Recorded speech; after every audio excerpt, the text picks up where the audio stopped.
Oklahoma Gardening is a production of the Oklahoma Cooperative Extension Service as part of the land grant mission of the Division of Agricultural Sciences and Natural Resources at Oklahoma State University, dedicated to improving the quality of life of the citizens of Oklahoma through research-based information. Underwriting assistance for our program is provided by the Oklahoma Department of Agriculture, Food, and Forestry, helping to keep Oklahoma green and growing. Today on Oklahoma Gardening, we are putting some time into a new potager garden. Dr. Justin Moss gives us a review of some of those pollinator-friendly weeds we may be seeing in our yards. I talked with Dr. Sergio Abit about one place we need to avoid adding plants. And finally, I have a special announcement that I want to share with you, so stay tuned.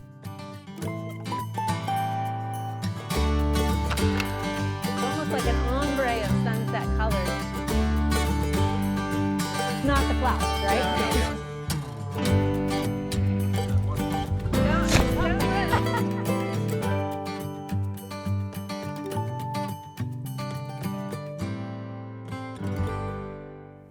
You may remember that last year we started talking about the backyard demonstration garden that we're establishing here at the Botanic Garden, and the intention of it is to help showcase different ways of growing fruits and vegetables in your very own backyard.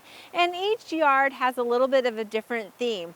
Today we're focusing on the yard that we have named the Country Club Residence, which is going to be a yard that's a little bit more aesthetically designed to incorporate fruits and vegetables. Now, a lot of times we think about fruits and vegetables being planted in rows, and traditionally that's how they were done so that we could get our implements in there or to be able to easily hoe between the plants. But that doesn't have to always be the case. And in fact, we are establishing what is called a potager garden here behind me. And this potager garden, what it actually means is a French kitchen garden. Now, typically a potager garden incorporates both ornamentals and edibles together. If you kind of think of the English cottage garden meets the vegetable garden. Now, typically a French kitchen garden is, as it implies, directly just outside of the kitchen door or right off of the house. Because we don't have a true house in our demonstration garden here, what we're utilizing is kind of the door of our hobby greenhouse. And so you can see we've got 4 quadrants that are laid out. And what we first did to establish this was, of course, you've got to get rid of any Bermuda grass and weeds. And so last fall we came in here and we sprayed this out a couple of times, because with Bermuda grass sometimes that takes that. And then we laid out a line to make our quadrants. Now we have a 3-foot wide path that have 5 by 5 foot quadrants on each corner here.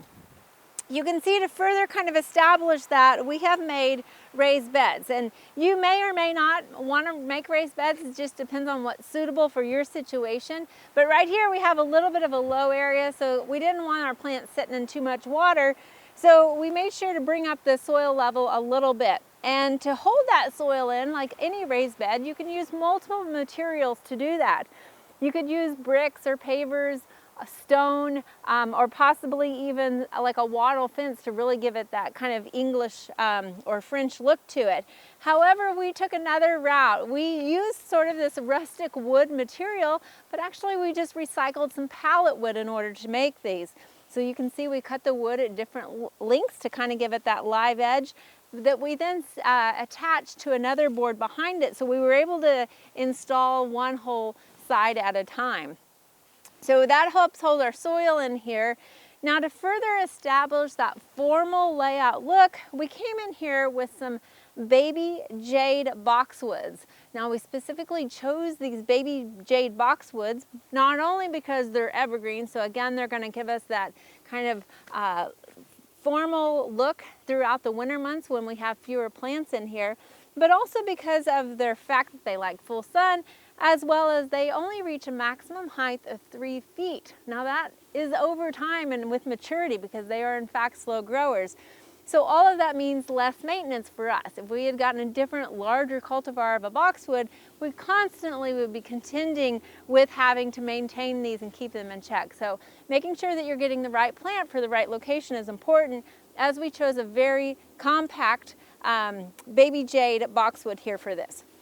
So we've got this established. Again, eventually these will grow together, kind of reinforcing that foundation plant and our borders here. And then inside we'll be able to change out and put different vegetables or ornamentals in there as well. Now, incorporating ornamentals into your landscape with your edibles is, not only does it give you that aesthetic value, but it also is beneficial for bringing in more pollinators to pollinate some of those vegetable crops that you're trying to grow as well. In addition, if you planted some edible flowers in there, you might be able to utilize those in the garden, such as pansies or nasturtiums that are often added into either desserts or salads. Now, as we go through the season and when the temperatures warm up a little bit, we'll get some of this inside planted, but I wanted to shift your attention to another area that we're actually planting, and that's the pavers that are right here under my feet. So you can see we've done a checkerboard pattern with our pavers, and we've got 39 holes in our pavers here. So we thought this would be a good opportunity, again, not only to save on the number of pavers that you have to purchase, but to incorporate another sensory experience as you're walking through this garden. So we're going to today be planting some creeping thyme in each of these holes. Creeping thyme is an excellent choice for this because it is drought tolerant. So if it does dry out between the heat of these pavers a little bit, it should be okay. The other thing is it can handle some light foot traffic as well. What I'm going to do is not put whole plants in there, but actually divide them up. So we're going to go through here and sort of just find some rooting pieces, such as right here we've got one, and then we'll go to one of these open squares and kind of dig it up a little bit, cultivate it a little bit, and then get those rooted back in there. So each one of these in no time, with a little water, will take off and fill this space. Now that we've got our creeping thyme planted in between our pavers, we want to make sure that not only do we water it in, but we want to make sure to keep the traffic off of it. So what we're going to do, since we're in a public garden, is we're going to actually put some flags and stakes up to prevent the public from really accessing this area a little bit, or trying to keep them off of it. If you were doing this in your backyard, of course, you wouldn't necessarily need to do this. You would know where it is. And so you just want to allow it that opportunity to get rooted in the ground. And doing so, in no time, you will have a beautiful garden that is established in your pathway.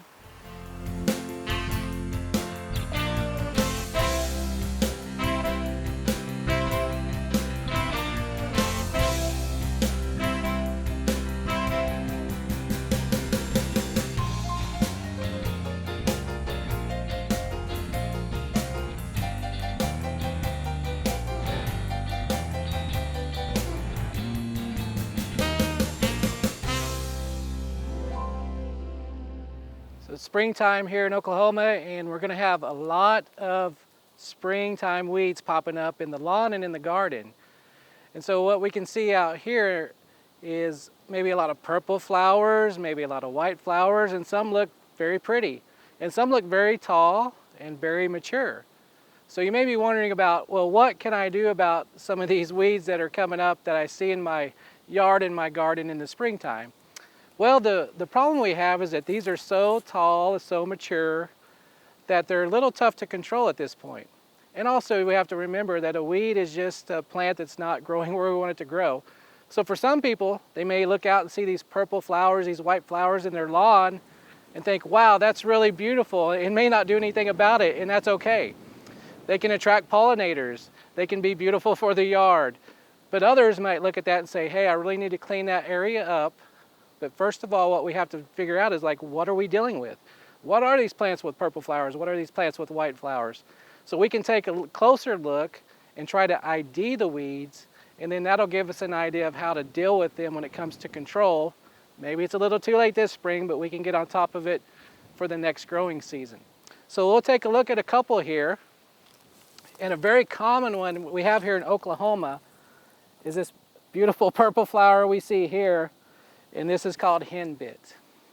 And the thing about henbit is it's going to grow out usually in disturbed areas of the lawn, especially if there's open soil.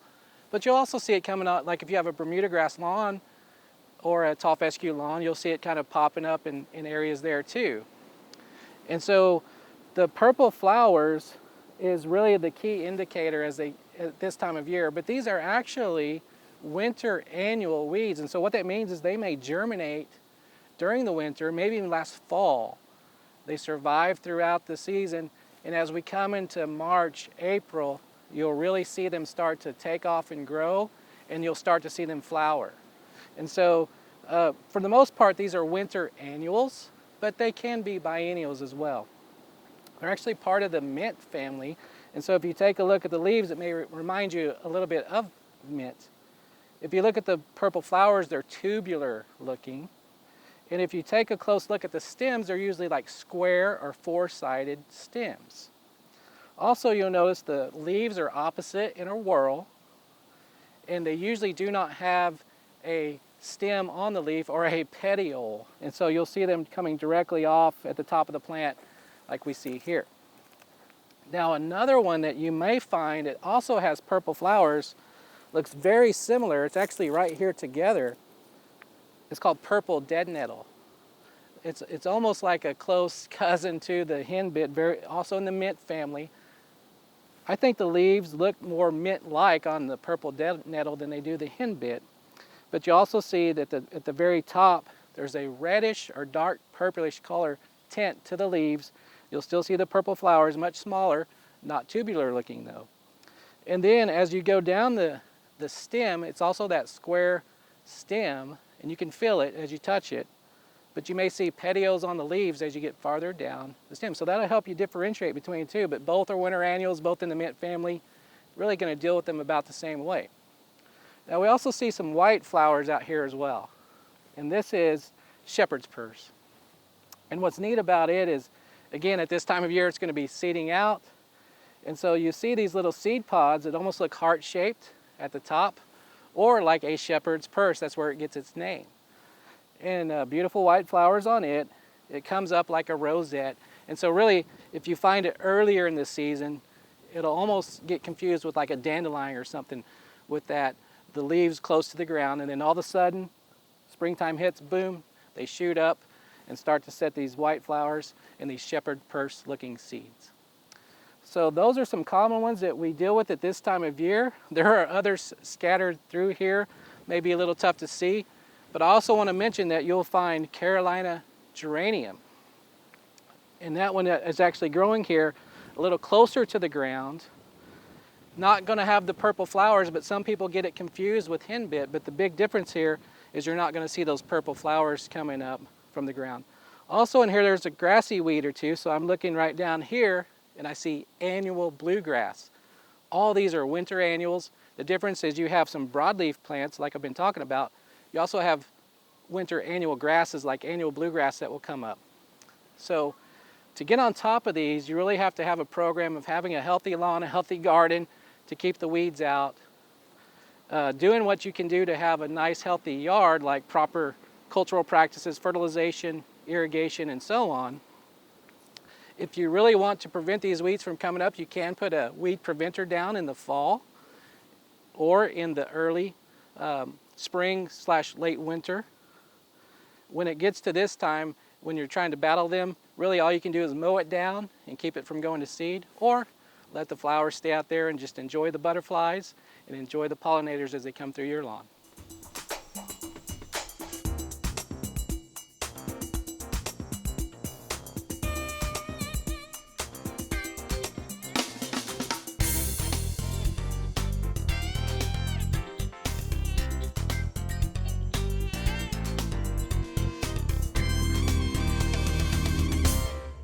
Today we are out here at the Potager Garden, and behind me is a demonstration area for different on-site septic waste systems. And joining me today is Dr. Sergio Abit, who is our OSU Extension specialist. And I know many of you might be wondering, why are we talking septic systems? But as we head into spring, there's a lot of planting that begins happening.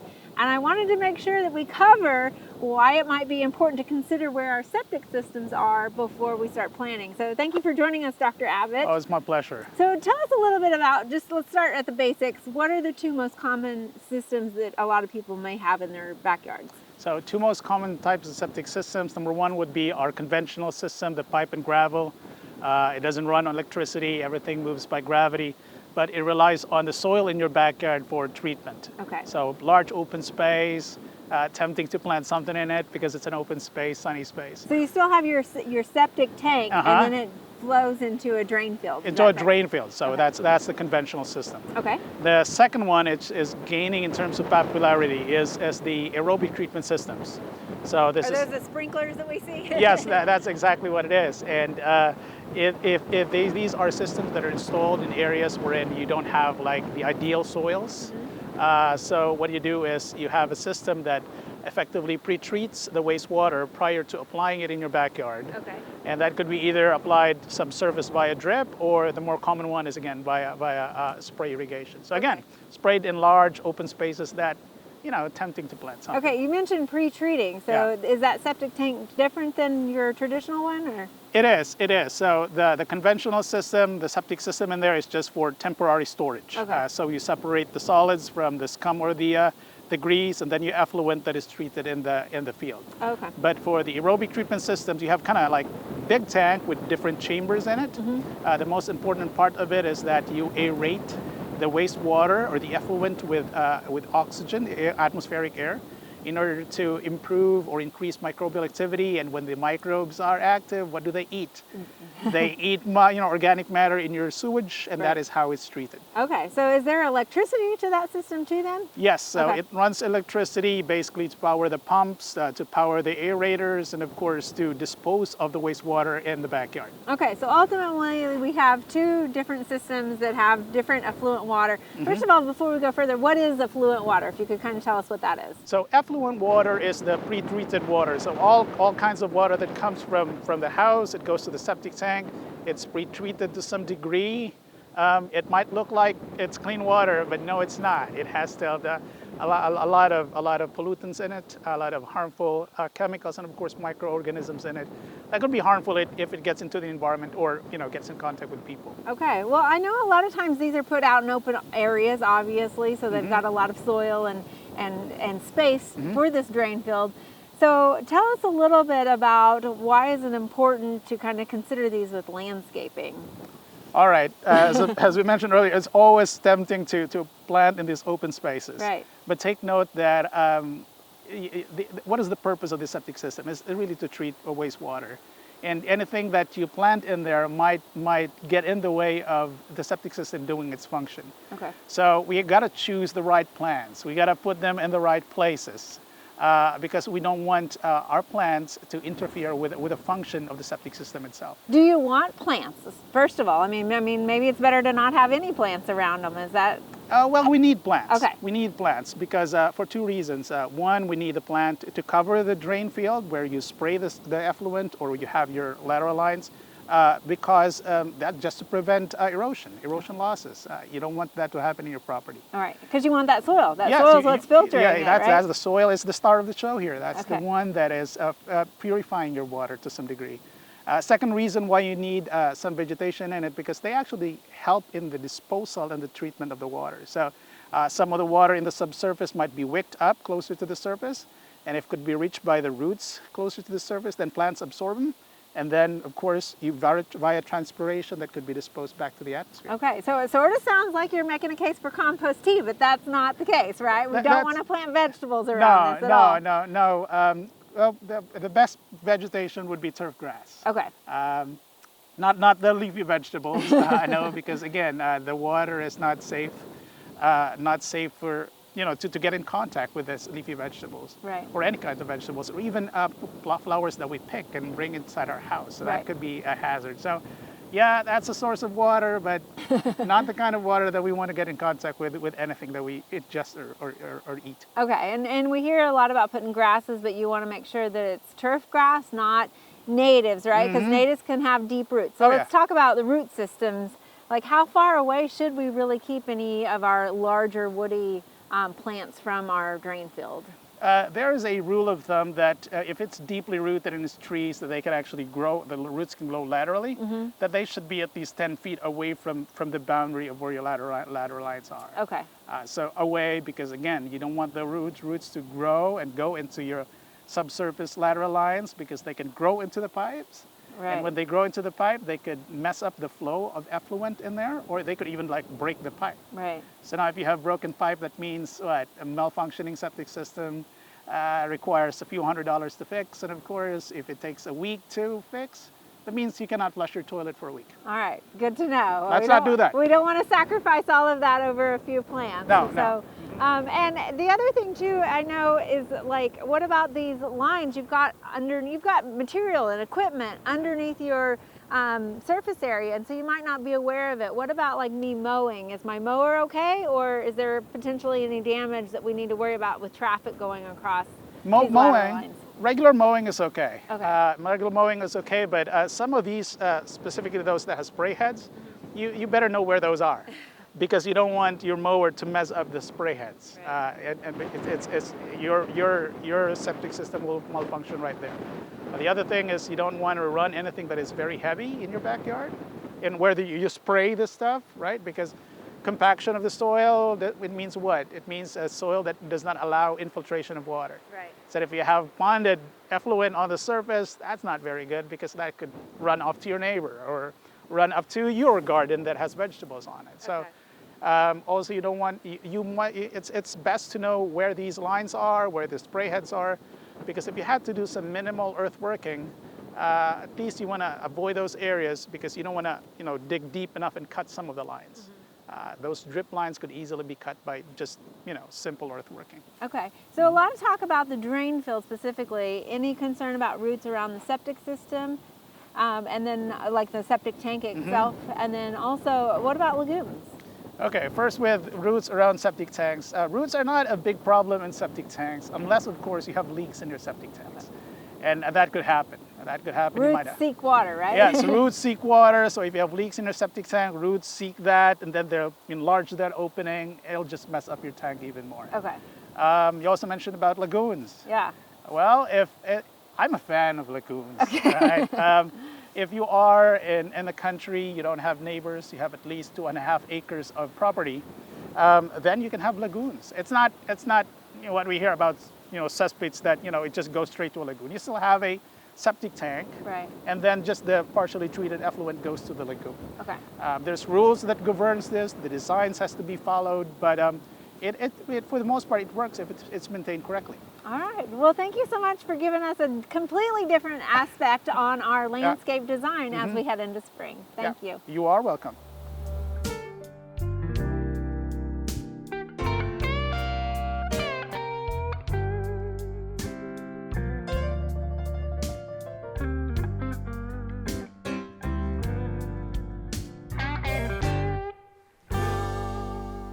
Oklahoma Gardening has been airing on OETA since 1975, and in that time technology has changed a lot.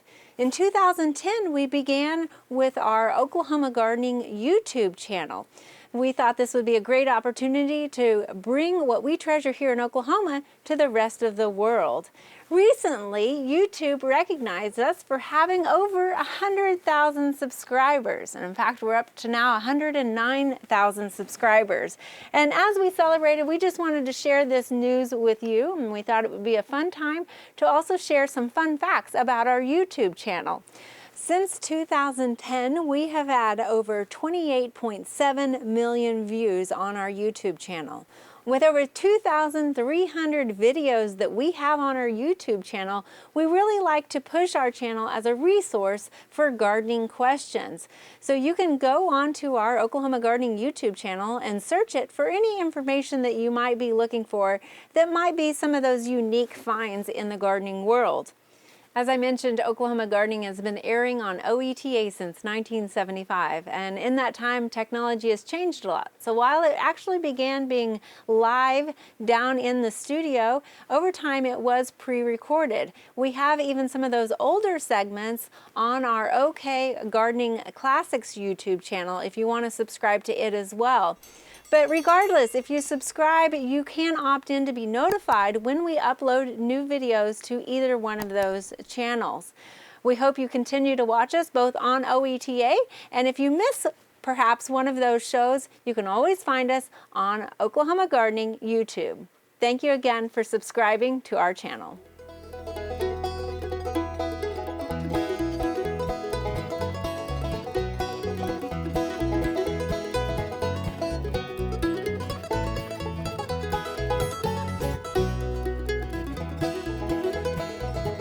There are a lot of great horticulture activities this time of year.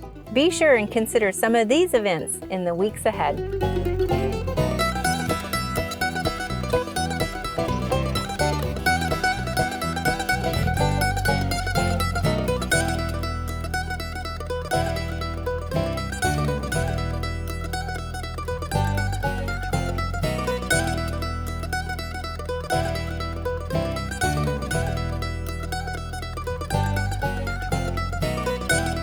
It's amazing how quickly a garden can change. Next week, we harvest some special spears. Becky Carroll has some chilling information to share. And we've got another little helper in the garden. All this and more next week on Oklahoma Gardening.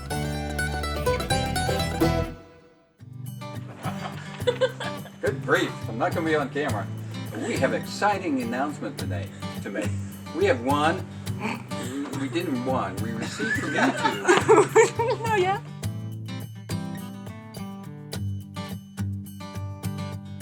To find out more information about show topics as well as recipes, videos, articles, fact sheets, and other resources, including a directory of local extension offices, be sure to visit our website at oklahomagardening.okstate.edu. Join in on Facebook, Twitter, and Instagram. You can find this entire show and other recent shows as well as individual segments on our Oklahoma Gardening YouTube channel. Tune in to our OK Gardening Classics YouTube channel to watch segments from previous hosts. Oklahoma Gardening is produced by the Oklahoma Cooperative Extension Service as part of the Division of Agricultural Sciences and Natural Resources at Oklahoma State University. The Botanic Garden at OSU is home to our studio gardens, and we encourage you to come visit this beautiful Stillwater gem. We would like to thank our generous underwriter, the Oklahoma Department of Agriculture, Food, and Forestry.